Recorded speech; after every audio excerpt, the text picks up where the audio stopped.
Hello YouTube, it's William here with Gopher Numbers Trains, and today we're going to be reviewing and running one of my favorite models of all time. This is Broadway Limited's New York Central 484 Niagara.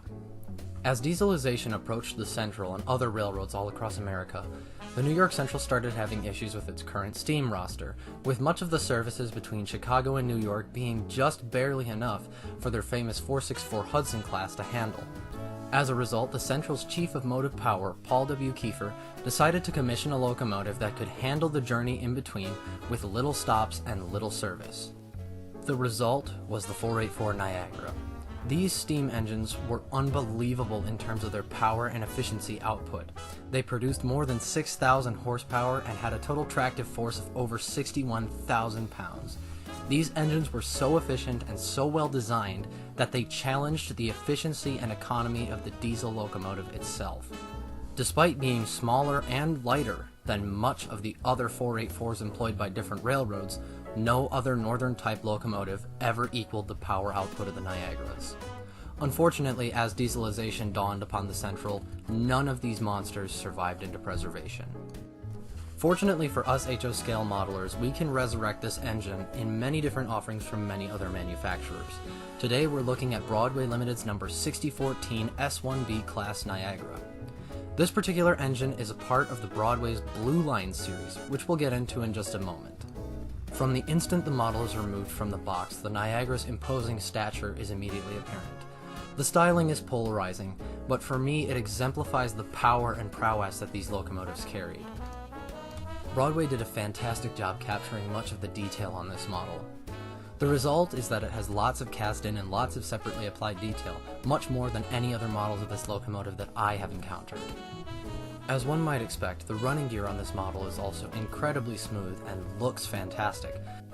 All of this results in an incredibly smooth drivetrain when combined with the can motor and flywheel. On top of this, however, Broadway serves up loads of pulling power, as the model is equipped with optional traction tires. With this model being as hefty as it is, this thing can handle just about any load you can throw at it. This model does so much more than just pull and look good. This thing sounds absolutely incredible. The BlueLine decoder has an absolutely outstanding sound system, and for a model of this price range, you really can't go wrong.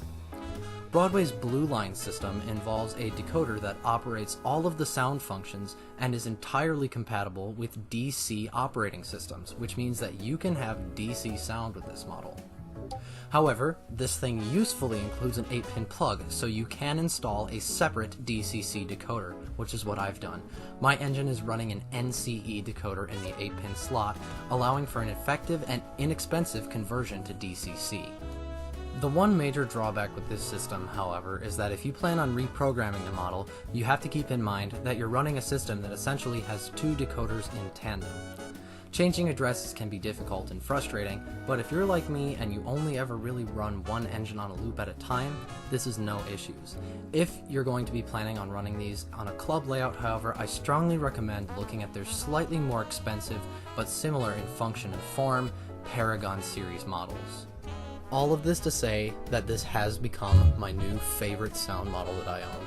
It is my single favorite offering from Broadway and probably one of the best engines I will ever own. If you have half a chance and if you're a fan of the Central, do not hesitate to pick one of these up. The intelligent parts of the design don't stop there, with things like the location of the plug, the drawbar, and the ease of serviceability. I bought mine incredibly cheaply at $175 US, and with a simple replacement of an NCE decoder that was previously in the engine and a new chuff sensor, I got one of the best looking and sounding models to ever grace HO scale modeling. I hope I've thoroughly convinced you that you do need one of these on your roster, and I hope you guys enjoy the upcoming demo and sound shots. I want to thank everyone at the Broadway Service Department for being an excellent help in getting this model running, and I thank you all for watching and enjoying.